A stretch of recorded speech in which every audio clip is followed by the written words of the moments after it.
Matthew chapter 7 is where we are. Matthew chapter 7. If you have a Bible, turn there. Matthew chapter 7. We've been going through the book of Matthew. Find ourselves in chapter 7 this morning. Hey, Roy and Jordan are back, our new youth pastor and his wife. They got married last Sunday, so we're excited for them. Came back from their honeymoon on Friday. We're sending them to Falls Creek on Monday, just living the dream. Living the dream. Their wedding date is actually only 4 days from our anniversary, my wife and I's anniversary. And this year, Alyssa, for our anniversary, she asked me to take her somewhere expensive. And so we went to the gas station, and it was nice. I'm kind of a romantic. You might not know that. Matthew chapter 7 is where we are this morning. Matthew chapter 7, and it's just two verses.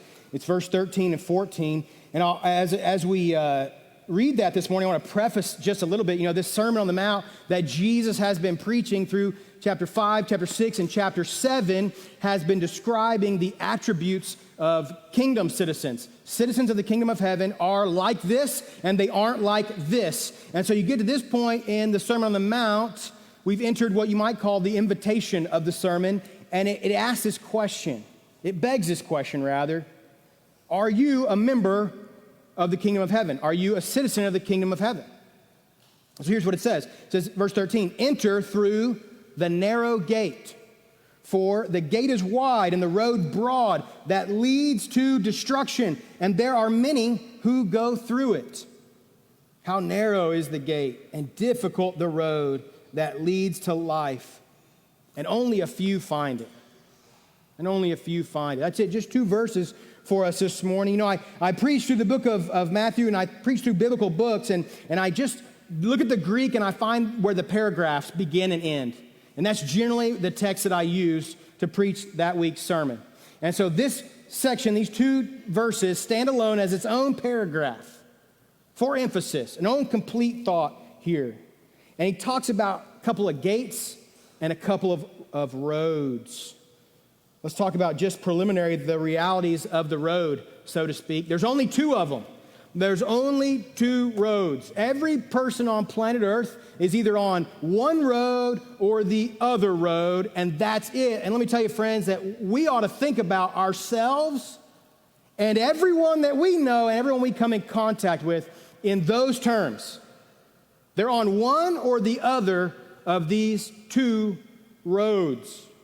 Be careful, Christians, celebrating the sin that you see in people's life or condoning it, because you might be celebrating the thing that is keeping them on the wide road, the thing that spells out their destruction.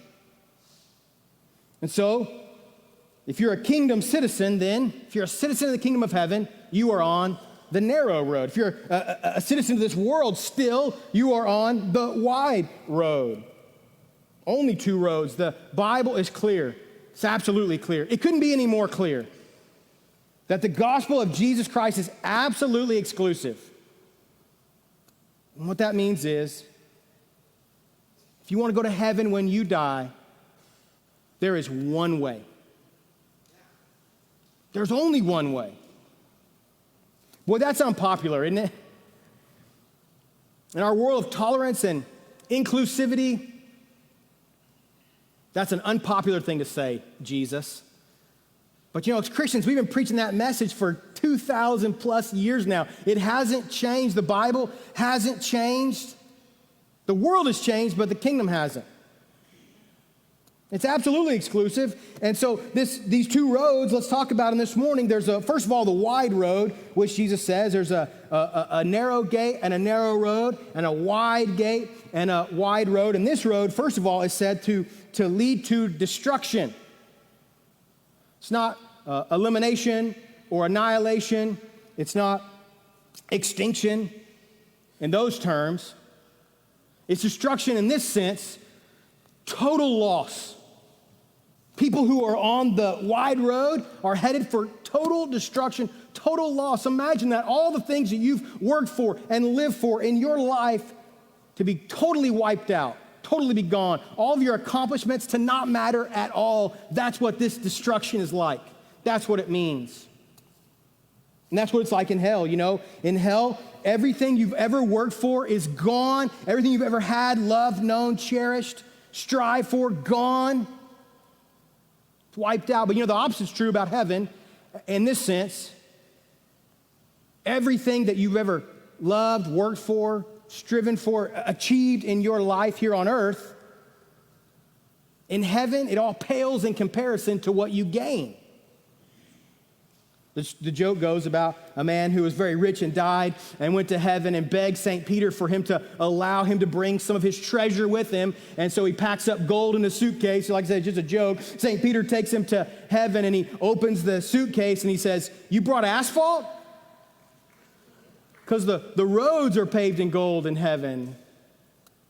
So much better. It's so much better. This one is said to lead to destruction. That's bad. That's bad news, right? The wide road leads to hell. Let's just be really clear. Destruction and total loss. And here's the saddest part. It says that many go through that gate.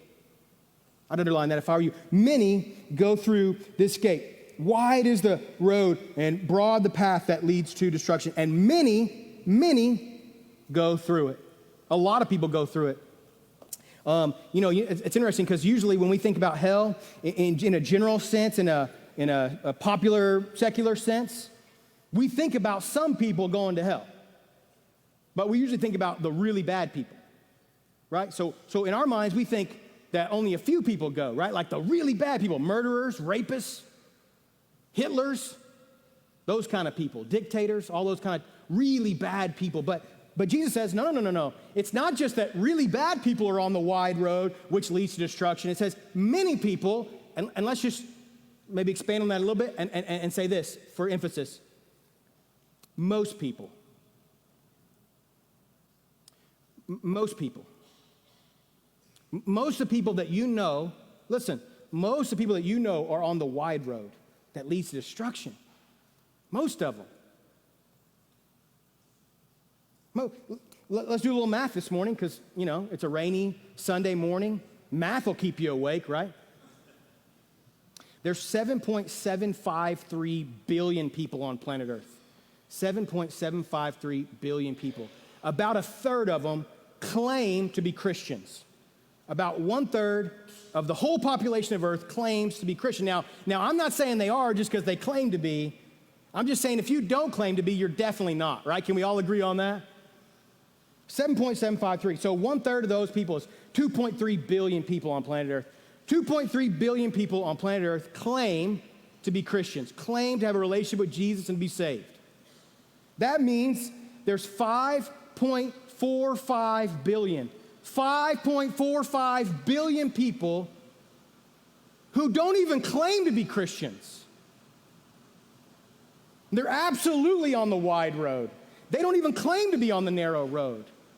Certainly they're lost. Certainly they're going to end up in hell one day. Every single one of them, if we don't get them the gospel before they die. The moment they step out of this earth and this life, they will splash down, they will plunge into the lake of fire forever and ever and ever. And here's the worst part, I think. Here's the part that should be gut-wrenching for you if you're a follower of Jesus. The worst part is that many of them don't even know that they don't know. Many of them don't even know there's two roads, don't even know that they're on the road that leads to destruction. And they don't even know that there's an exit from that road and that they could get on the narrow road which leads to life. They don't even know it yet. Nobody's ever told them. Missions organizations define certain people in certain terms. And currently, our International Mission Board through the Southern Baptist Convention defines people who are part of a people group that is less than 2% evangelical. They define that in these terms. They call it unreached. And they say that there's currently on planet Earth 3 billion of that 5.45 billion, 3 billion are in unreached people groups. Here's what that means. That 3 billion people on Earth can't be saved because they don't know a single person who's a Christian. They don't have any access to the gospel apart from the miraculous working of God through some incredible means. Apart from that, they can't be saved because they don't even know a Christian. We've not gotten them the gospel yet. They don't even know and have no access to the gospel. And so if that's true, many go through that narrow gate. Many are on that broad road which leads to destruction. Did you know that in America, in the world, not just in America, worldwide, 7,425 people die every hour. If I preach for an hour today, which I promise I won't, but if I did, 7,425 people will die on planet Earth in that time. That's about the population of Cushing, Oklahoma, by the way. About that, 7,400 people. There's, I think, about 8,000 here in Cushing, Oklahoma, that'll die on planet Earth in the last hour, and in the next hour, they'll die. So if we do our math again, and feel free to check me, because I'm, theology guy, not a math guy, that means 4,950 people in the last hour died and went to hell forever and ever. They were on the wide road, and it led them all the way to destruction. This is why there should be a sense of urgency in our minds, if we're followers of Jesus, to get people the gospel before their time comes. We ought to be fired up about it. If you need a reason to support missionaries all over the world, let me give you 4,950 reasons this hour. It's a wide road. And there's various philosophies on the wide road. You know what I mean? Like a lot of different mindsets on the wide road. Let me give you a few of those this morning. Here's one. You know what? If you're just a good person, that counts. Just be a good person. That's what they say on the wide road. And I've even heard people say that, someone wrestling with they've been to church, they've heard the gospel, maybe I need to change my life, maybe I need to live for Jesus. And somebody will say, listen, you know what? Listen, just be a good person. That's what counts. That's a philosophy of the wide road, friends. That's not a narrow road philosophy. How about this one? Just go to church. Just go to church sometimes. And then when you stand before God one day, you'll be able to say, hey, at least I went to church sometimes. That's a wide road philosophy. Here's a really popular one, and that's the idea that there's a lot of roads, and that all of those roads lead to life. Aren't all religions basically the same? People will say that kind of thing. Aren't we all trying to get to God in our own way?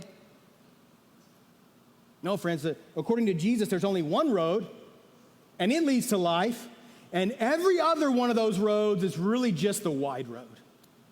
And it leads to destruction. That's a wide road philosophy. And the truth is, if you're going to go to heaven, if you're going to come to Jesus, you have to do it on God's terms or not at all. That's the exclusivity of the gospel. Here's another one. You've heard this one before. Hey, you know what? Just be a spiritual person. This is the Oprah evangelism method, okay? Just be a spiritual person. Be a good spiritual person. I remember one of the first people I ever heard say that philosophy, that mentality, that wide road mindset was a guy named Michael Shilton. And we were in a locker room in high school. And he said, I'm not real religious. He wasn't even talking to me, by the way. I was being nosy, I guess. And he said, I'm not a real religious person, but I'm spiritual. I'm spiritual. You know anybody that says that kind of thing? I'm just really spiritual. I'm really tuned in spiritually. And I said, because sometimes I just pop off and say things, I said, I'm not saying you should say this. This is what I said. I said, well, there's going to be a lot of spiritual people in a hot place when they die. That's a little aggressive, okay? I don't recommend, that's not a great evangelism strategy, okay? I was young. I never do that kind of thing anymore, you know. And it got his attention. And he said, do you mean hell? And it was game time then, right? Like, I got myself into this mess. It's like put up or shut up, you know, like you better follow through. And so I kind of sheepishly said, well, yeah, that's what I mean. And I shared the gospel, and, you know, it probably really badly. You know what I mean? I mean, probably really theologically, man, but to the best of my ability, I just told him about Jesus. And I invited him to church, and he came to youth group. As a matter of fact, the first time I picked him up for youth group, I knocked on the door, and the door opened, and a billow of smoke came out. And it wasn't cigarette smoke. And back then, that was illegal. Now, I don't know. But back then, and he came to the door with his mother. And that both of their eyes were just gone, you know. So the first time I took him to church, I mean, he was higher than a giraffe's stomach. I mean, he was, you know, way out there. I remember he took a smoke break during youth group. I didn't know if that was legal or not. I didn't know. I just said, I guess go around the building. I don't know what to tell you. But anyhow, he came, and I invited him again to a revival that we held. And I remember looking up and seeing the joy in my heart, seeing this man walk down the aisle and give his life to Jesus. And he went from being a spiritual person, right? He went from being spiritual to being saved, to being on the narrow road, no longer the wide road. But that's one, right? Be spiritual. Be spiritual. You know, the wide road is attractive. The wide road is easy because there are few rules on the wide road. One of the few rules on the wide road is you don't say one word. And one word you can't say on the wide road, this is one of the few rules on the wide road. You don't say this word. Don't say the word sin on the wide road. That word's not allowed. Everybody makes their own choices, lives their own truth on the wide road. You know what's not a bad word on the wide road? Christianity. Christianity, believe it or not, is not a bad word on the wide road, depending on what kind of Christianity you're talking about, because there's a popular kind of Christianity that lives on the wide road.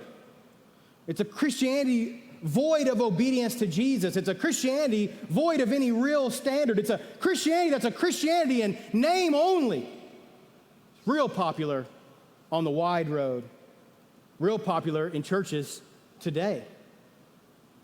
We don't want to offend anybody. Just got to get them in the door. Let's water it down here, because that's not very palatable.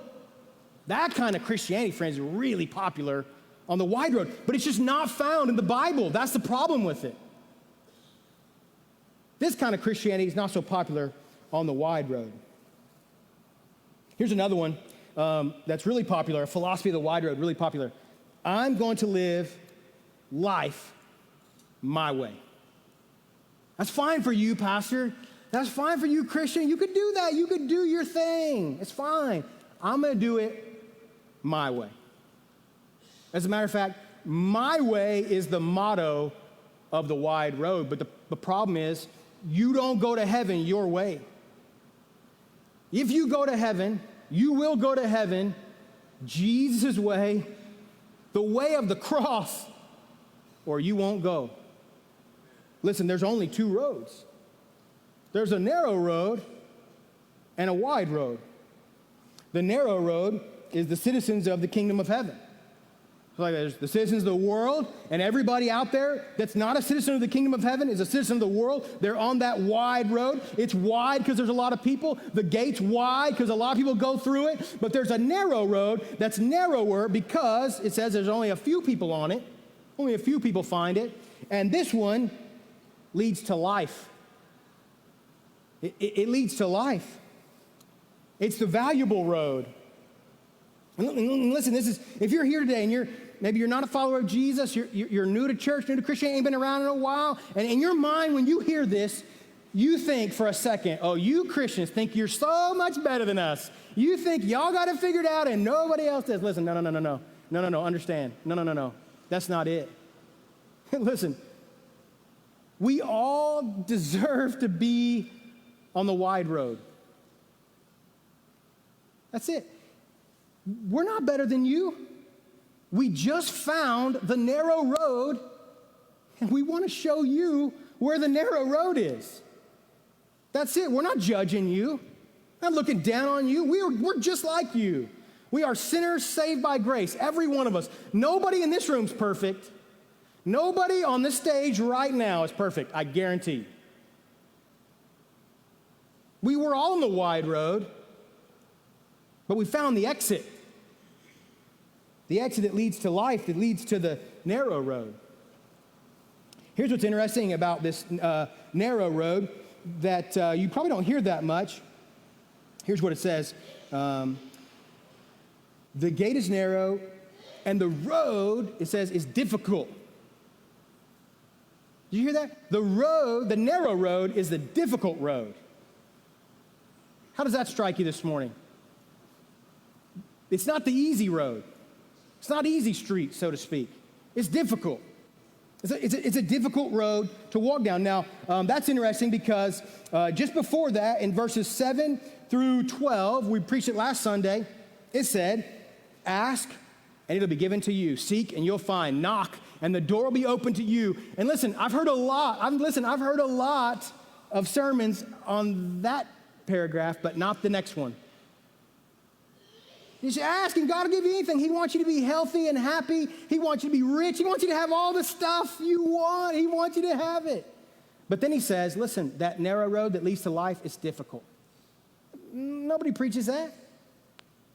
You don't want to come to church and hear that. But it is. It's true. It's difficult. It's difficult. It's costly. You know, salvation is free, but it ain't cheap. That's how the saying goes. Like you know, our young people are going to camp this week, and I want to tell you, young people, listen, following Jesus, being on the narrow road, it will cost you friends. It'll cost you what would look like fun in the moment. It's costly. You know, you guys gave up some sleep this morning at least. And I do my best sleeping in the rain. How about you? It's costly. It's difficult at times. But it's worth it. Maintaining God's standard is not easy. And see, here's the thing. When we go through that narrow gate, we give our life to Jesus, it ain't over then, friends. Then we begin to walk the narrow road, and the narrow road is difficult. It's tough to walk the narrow road. Because here's why. Because people are annoying, and you want to punch them sometimes. And you can't do that on the narrow road, right? Like it's difficult. There's things that are contrary to our natural proclivity on the narrow road. Things we have to say no to ourselves about on the narrow road, to walk the narrow road. It's difficult. It's costly. But here's the good news. It leads to life. Here's the question then. How do you get on the narrow road? I mean, we've just said there's two roads. There's a wide one and a narrow one. And if you're on the wide one today, I mean, if you think about yourself in those terms, and you determine that you're on the wide road, boy, it'd be a shame if you came and learned about the roads and nobody told you about the exit, right? The exit, friends, is the cross of Jesus. Every one of us, and I mean everyone, are sinners. We have done things that God does not approve of. And you might think, well, I'm not as bad as so-and-so, but it doesn't really matter because you're a sinner just like me, every one of us. And that sin is what puts us on the wide road. Nobody has ever been perfect on their own except Jesus. Jesus came down, he lived a perfect life, he died an excruciating death, and he rose from the grave, overcoming sin and death once and for all. And not only that, he offers to give you that life, that perfection, to pay for your sins. It says in verse 13, enter the narrow gate. Listen, Jesus is the gate. Jesus is the gate. If you want to be on the narrow road, you got to go through the gate, and the gate is Jesus. Let me tell you, friends, this is good news. This is good news. There are no exits on the narrow road. Once you get on the narrow road, you can never get off. Once you get on the narrow road, it leads you all the way to life. There's an exit on the wide road, but listen, there's only one. There's only one exit. And you got to take that exit before you get to the destination of the wide road, which is destruction. That's what he says. It leads to destruction. Take the exit, friends, listen. Take the exit before the road ends. All we are as Christians are like road signs, street signs. And our sign says, danger ahead, exit now. And that's what I'm telling you today. If you're on the wide road, listen, friend, please, today could be the exit for you. You could exit that road and be on the narrow road today. You could be. Are you on the wide road or are you on the narrow road? And I want to warn you, Christians, I know a lot of people who say they're on the narrow road. They say they went through the gate, but listen, their life looks exactly like people's lives on the wide road still.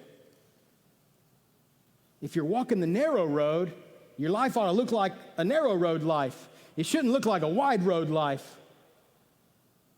You say, well, I prayed the prayer, I did the thing. I walked the aisle, I did the thing, but did it change you? Look, why would you say it, Pastor? We're at church today. Of course we're on the narrow road. Listen, you could be religious enough to show up at church, but still be lost and not know Jesus. You could have came to church sometime and got a little bit of religion, but not found Jesus. And listen, the gate is not religion, the gate is Jesus. Have you found him? Are you on the narrow road? Does your life look like it? I think there's a lot of people who have fooled themselves into thinking that they exited the wide road, but they're still on it. They've never really given their heart and their life to Jesus. Have you? Are you one of those people? Listen, if you're on the wide road, please, I beg you, you don't want to go where that road leads. I promise you. Exit now. Would you bow your head for just a moment? Bow your head across the room. I'll give you a time to pray this morning. And I would just ask, don't tune me out. Pay attention for just a moment. I want you to focus in. And here's the question. Which road are you on today? Which road are you on? If you would say, I don't know. I really don't know what road I'm on. Let me just tell you, that's the wide road. You say, well, I try to be a good person. Friend, that's a wide road. I go to church sometimes. It's the wide road. Has there been a moment in your life where you went through the gate? Has there been a moment in your life when you came to Jesus to have your sins forgiven? Have your life changed once and for all?